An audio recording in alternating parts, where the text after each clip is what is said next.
From the very beginning of the government অনেকগুলো challenge এই সরকারের সামনে এসে হাজির হয়েছে। তারা পাল্টা প্রতিবিপ্লব করতে চেয়েছিল, তারা জুডিশিয়াল কু করে প্রধান বিচারপতি ফুল কোর্ট মিটিং করে সরকারকে অবৈধ করতে চেয়েছিল।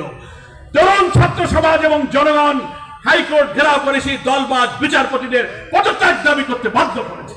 তারা বিদায় নিয়েছে। আনসার কাণ্ড, জনপ্রশাসনে অস্থিরতা, হিন্দু ভাইয়েরা শান্তিতে নেই একথা বলে একটি প্রতিবেশী দেশকে খুশি করার জন্য অরাজকতার ষড়যন্ত্র, এই সব চক্রান্ত কিন্তু এই সরকারের বিরুদ্ধে করা হয়েছে। 3 মাস বয়স হয়নি এই সরকার, এত অশান্তির জায়গাকে শৃঙ্খলার মধ্যে আনা একটু সময় লাগে। এই জন্য তাড়াহুড়ো করে অনেকে বলে এখনই ভোট হোক। আরে বাবা, এখন ভোট হইলে তো সেই ভোটই হবে। এই পুলিশ, এই প্রশাসন, এই সচিব, এই ওসি, এই ডিসি, এই এসপি যদি এরকম থাকে, সেই নির্বাচন কি হতে পারবে? পারবে না। ওই রকম নির্বাচন হবে। তাই না খুব সংক্ষিপ্ত, না খুব লম্বা,